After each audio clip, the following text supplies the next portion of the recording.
Excellent. We will go to our guest. If we could put Olga on the screen. All right, Olga. Thank you very much for taking the time to join us.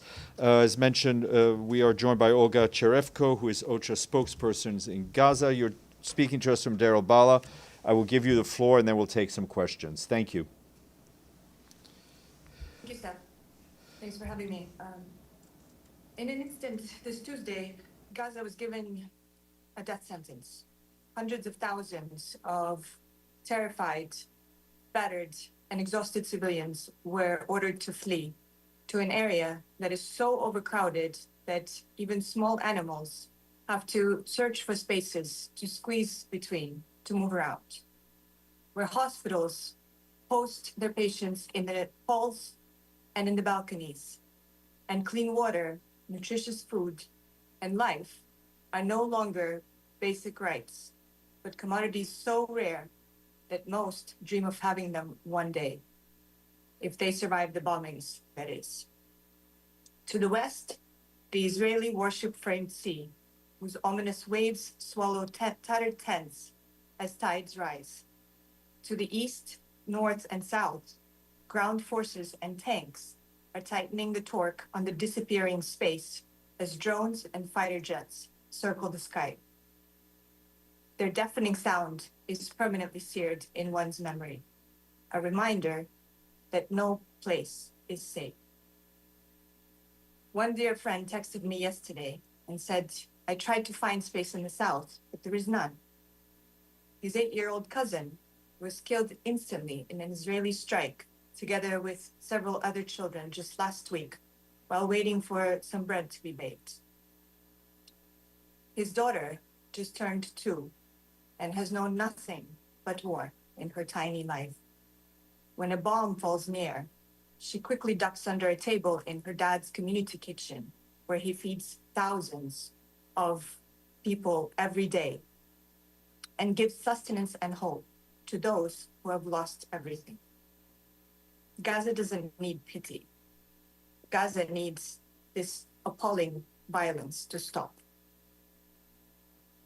The unmistakable smell of death is everywhere, a grisly reminder that the ruins lining the streets hide the remains of mothers, fathers, children, humans who used to laugh, cry, dream.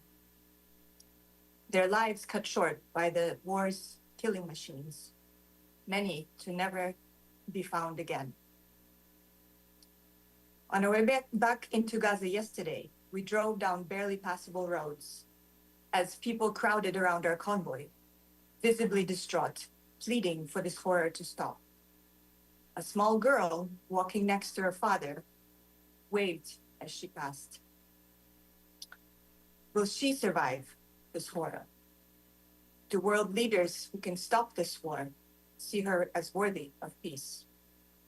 Her life is in the hands of those who choose to act. Dignity and hope have been stripped away with every killing of a loved one, with every strike on a civilian lifeline, with every denial of access. Systems that support life have been systematically dismantled and destroyed. Parents struggle to shield their children from fear, from hunger, from violence. Fleeing families are flooding the streets, clutching their children in their arms, not knowing where they will go next, because every option seems to have been exhausted. The race against time, against death, against the spread of famine, feels as if we as humanitarians are running through quicksand. Even more so as humanitarian convoys are too often denied, delayed, or obstructed by Israeli authorities. Yet even in such hardship, humanity shines. Palestinian doctors, nurses, paramedics working around the clock, often without pay, medicine, or electricity. Aid workers from UN agencies, the Red Crescent, the local and international NGOs, delivering food, medicine, and clean water under fire. ordinary people sharing the little they have with complete strangers. In every act of care, there is a refusal to let cruelty define the future. Proof that even in the darkest of times, the human spirit endures. I'm often asked if I have any hope left. I think hope may be the only thing we have left. So we must nurture it at all costs. Because the silence of fatigue must not drown out the voices of those enduring this nightmare. Their stories of loss, of resilience, and yes, of eternal hope must be told. So when a Palestinian girl puts her hands in the shape of a heart when we meet, and a mother lets me hold her precious baby, and a grandfather gives me the nod of approval and says, our work here matters, I know that hope springs eternal. But hope alone won't keep people alive. Urgent decisions are needed that must pave the way to a lasting peace before it's too late. Voices that will silence the bombs. Actions that will stop the bloodshed. An immediate and sustained ceasefire. An immediate and unconditional release of all hostages who have endured horrific suffering, and all those who have been arbitrarily detained. Protection of all civilians, no matter where they are in Gaza. Unfettered humanitarian access, including to and within the north, with aid flowing through all crossings and via all corridors. Accountability, because the laws of war are not optional, and their violations must be investigated and addressed for the sake of peace, for the sake of justice, but also to prevent setting a dangerous precedent. The people of Gaza are not asking for charity. They're asking for their right to live in safety, in dignity, and in peace. And our humanity, yours, mine, all of ours, demands that we act now.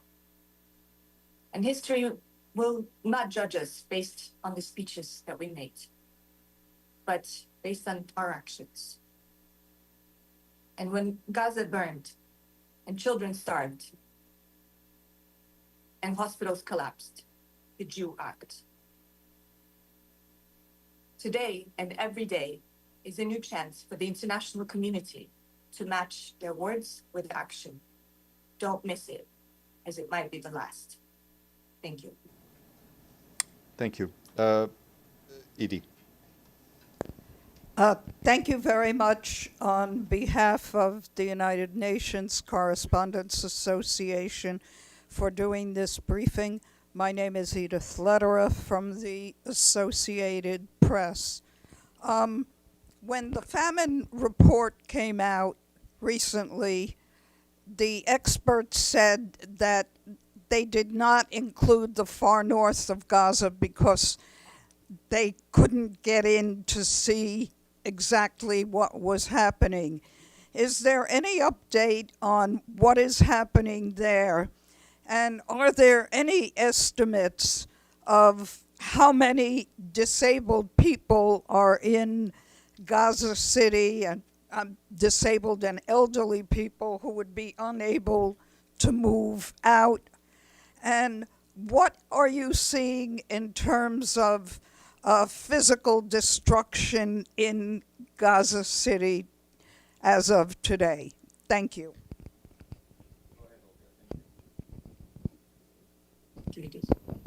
Staff, should I take one by one, or? Yeah, yes, one by one, please.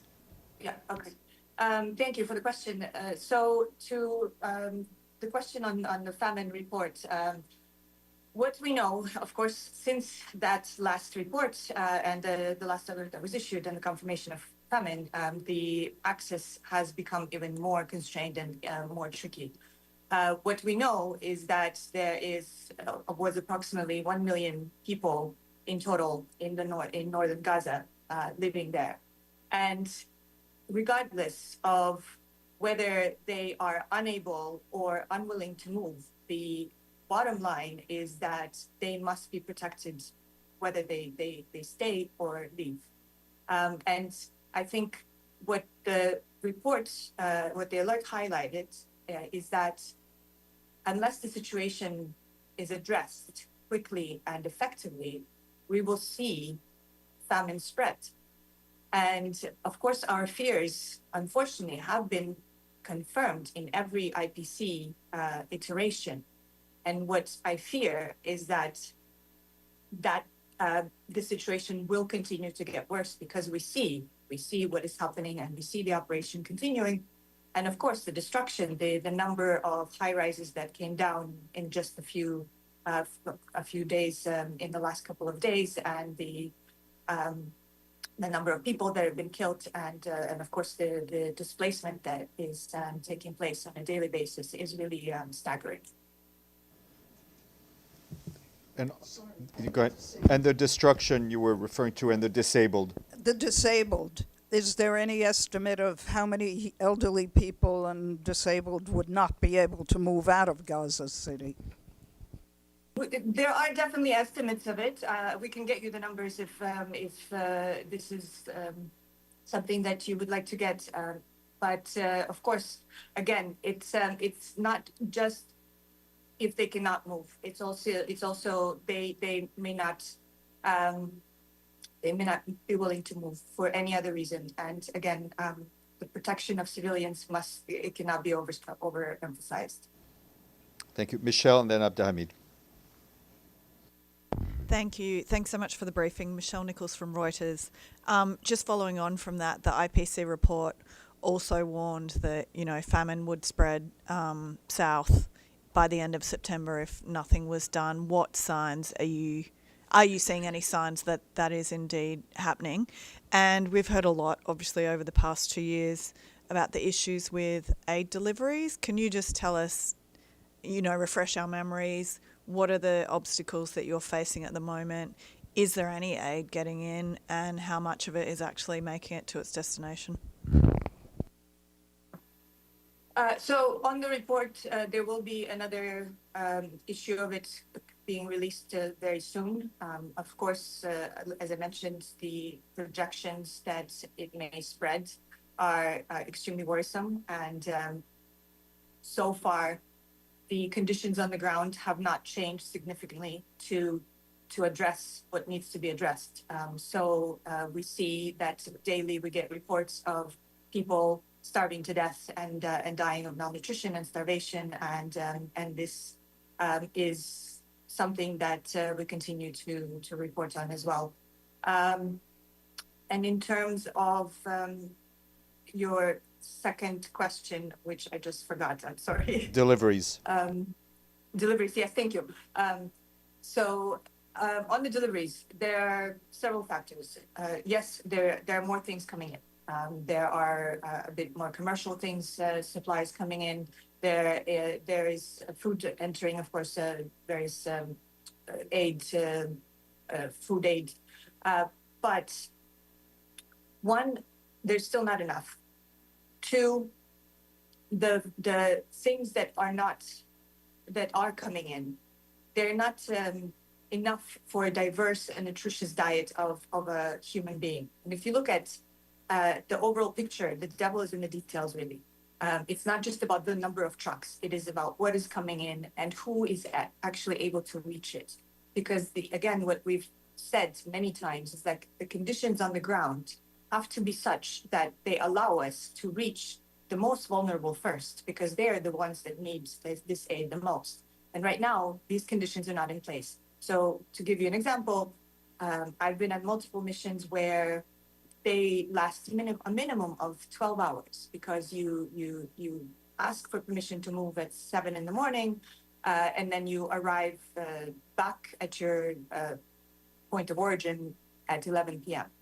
And it's a tiny strip of land. And so this doesn't make for an efficient system. And of course, on top of it, it's a very dangerous environment. And a lot of the supplies are basically taken by those who are the strongest, who are able to make it to the routes to get these supplies. So we're not in a position still, because of these obstructions, because of these delays, to be able to use our community-based mechanisms to reach the people who are the most vulnerable. And then just a quick follow-up. We heard some more figures today as to how many people are leaving Gaza City, but do you have any kind of estimate of how many people are actually still there? We know that there was approximately 1 million people in northern Gaza. We know that several dozen thousand have left, but what we also know is that a lot of them ended up coming back to the north because there's simply no space in the south. So we continuously monitor it, of course, and we have these points where we try to provide any basic assistance to the people, especially separated children and things like this. But we will continue refining the numbers and come up with a more exact figure once we know, because right now the movements are very fluid. People keep coming up and down and trying to find space to live, basically. Thank you. Abdelhamid? Thank you, Abdelhamid Sayam from the Arabic Daily Al-Quds Al-Arabi. Nice to see you, Olga. Last time we spoke, Nice you to were see in Damascus, so I want to know, when did you move to Gaza? But I have a few questions intertwined. First, are you concerned about your own safety? And second, how do you deal with the Israelis in Gaza? And the most burning question, I want to hear your input on that. Is it true that these hospitals, and there are some resistance there, they use them for their own use? Is there some diversion of food that goes to Hamas or any other, as it's been repeatedly said here? Have you seen with your eyes that militants with guns taking over some food shipments? Thank you. Thank you, Abdelhamid. So I think I'll answer your last question first. I think what I have seen with my eyes is that we have had convoys that have been attacked and taken over and intercepted by men with guns. Who they are, who they're affiliated with, I don't know. And this is not a question you ask when you have the barrel of a gun pointing at you. What we know is that when we had enabling conditions on the ground during the ceasefire, for example, the percentage of the aid that we were managing and were responsible for, we can say with certainty that it was reaching the people that it needed to reach. And can we say that every last bag went to the people? No, because the risk of diversion is present all over the world. It's not unique to Gaza. It's not a unique problem. And this is why the systems that we have in place have very strict mitigation measures to make sure that diversion is prevented, minimized, and addressed if it does happen.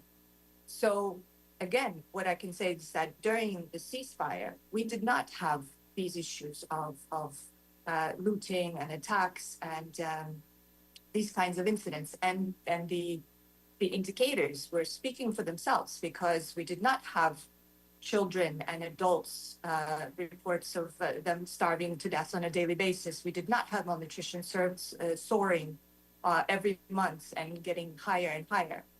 So I think it's quite clear that things were reaching those who needed these supplies the most. Can I have follow-up? Sorry. Continue if you... Okay, my follow-up is, have you seen this distribution center where Palestinians go to get some food and they get shot at and killed? And many of them were killed. In fact, over 2,400 were killed near those distribution centers. And lately there are news that these motorcycles gangs which came from the US, and they are anti-Muslim, and they are trying to also work on the distribution of food. So there's another burden put on the Palestinian people. Thank you. We have not been around these distribution centers. We have spoken, of course, about them multiple times, and unfortunately, these very appalling incidents of people, of aid seekers being shot, whether at these militarized sites or along the convoy, UN convoy routes or humanitarian convoy routes, are really despicable. I think we've spoken out many times on them, and on the fact that it's not about the UN or the humanitarian community being the only player on the scene, but whoever is delivering supplies to the people should be doing this within the lines of humanitarian principles. And these are globally established humanitarian principles. And it's a very simple thing, really, not to put people at additional harm and make sure that supplies reach everyone wherever they are, and make sure that that they reach the most vulnerable. And that is what we've been doing, and that is what we are able to do when we're enabled to do so. And we've done this all over the world. And again, we can do it anytime that we are enabled to do so. Thank you. Ephraim? Thank you so much. Could you give us, please, some details about what exactly is being allowed now in terms of food that was not allowed before? And also, what are some of the life-saving items that you'd like to see going into Gaza and they're still banned? And do you have any details on the baby formula and also on anesthetic for children? Thank you. Thank you. So there are different types of food that are entering, which is, again, mainly flour, cooking oil, the food ration packages that are provided that have the basic kind of staples. And there's, of course, I mentioned the commercial supplies that have been allowed to enter. But again, what I mentioned before, it's not about how much of it is entering, which it is, of course, because there needs to be enough. But it's about the food being diverse, because there's still not, fresh produce that is available. There's no fresh meat, there's no fresh fish or frozen or whatever. So it's a very kind of limited diet, and the commercial supplies also. A lot of them are kind of high value items that remain unaffordable for people, and they're also not very nutritious, like chocolate or crisps and things of this kind. So what needs to be in place is again a system that allows nutritious food to be a supplement to the food that humanitarians can deliver, but the humanitarians have to be able to deliver it. In terms of the baby formula and nutritional supplements, some of it is coming in, but again, not enough, not nearly enough where we need to be. And there's a huge list of things that we would like to see to be entering, and it's anything from the basic kind of medical equipment to pipes and generators and solar panels and the big kind of ticket items that remain prohibited. So it's about the system. It's about an infrastructure that supports life, and since most of it has been destroyed, it needs equipment, it needs spare parts, it needs all kinds of things to enter to be repaired. So that is what we need to see to be entering. Thank you. Yes, Islam? Thank you very much. My name is Islam Dogru from Anadolu Agency.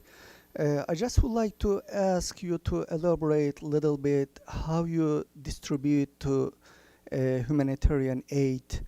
Do people come to you, or you go to the people, to the hospital to reach them? And what is mainly your difference from the GHF in this regard? And also, if I may add one more question, how is the life over there? What's your on daily basis routine, you or your colleagues in the Gaza every day? So the question about the way we distribute aid. So again, when we had this system that was working, we had over 400 distribution centers all over Gaza. So that meant that these distribution centers where they were near the entire population. So whoever needed to reach them, they could reach them very easily. And of course, those people who could absolutely not move, they would have them delivered and make sure that that assistance would be in their home. It's not only through the distribution centers, because we also have community kitchens that provide hot meals. Not every cooking gas has not entered for many months, so people are burning waste and trash and things to cook. So of course, not everyone has the opportunity to cook. So there is food distributed through community kitchens through the support of our food security partners. Another way to do this is also through support that was being provided to various bakeries in across Gaza, which then provided both subsidized and free bread to the people in need. So this is one of the differences. We make sure that the aid that it reaches to the people wherever they are. Another difference is obviously our biggest mantra is do no harm. So we do not.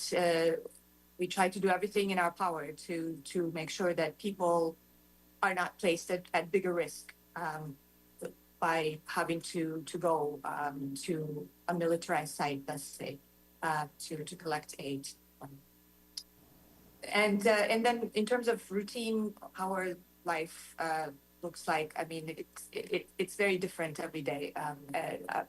To answer Abdel Hamid's question on whether I would feel safe, you know, I wake up normally, or, you know, if you actually sleep, because usually the bombing continues all night, you generally are awakened by a massive blast, and then, you know, off you go. And then safety, it's just one of those things that you, obviously, we have seen the numbers. This is one of the most dangerous places on earth to be a humanitarian.